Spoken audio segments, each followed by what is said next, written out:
And we constantly want this thing called time. You know, we all want time. But you know what time is?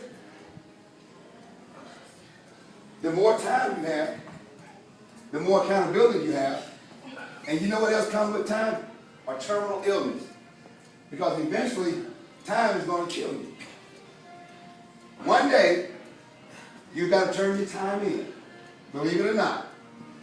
One day you got to turn your time in. If Jesus don't come back soon, one day you got to turn your time in. And the longer you hang around here, the more of this world stuff you're going to see. With time comes misery, death, some pain. And you're going to look back and say, the more time you spend here on earth, the more things you're going to have to go through.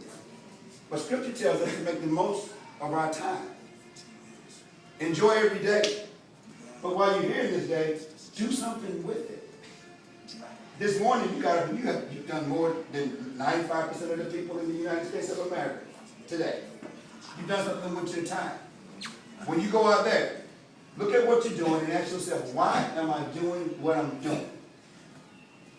Your purpose is your why. Make the most of your time. Because it's not promised to you. One day you got to turn it in. Now let me ask you this. Are you ready to turn your time in today? I'm ready to turn my time in. I'm tired. You know what I've learned? The more I hang around here, the more hurt and pain I'm going to have to deal with. Because I choose to use my time wisely and invest in people. But the more you spend around here doing those things that God tells us to do, you're going to have to suffer a little bit. And you're going to have to deny yourself a little bit. But that's not a bad thing. So when you turn your time in, he can say to you, well done, good, and faithful servant. But now, if you spend all your time on yourself, you probably loving it down here. Have a beautiful, blessed day. Woo! Make the most of your time. Appreciate you. God bless you. Yeah.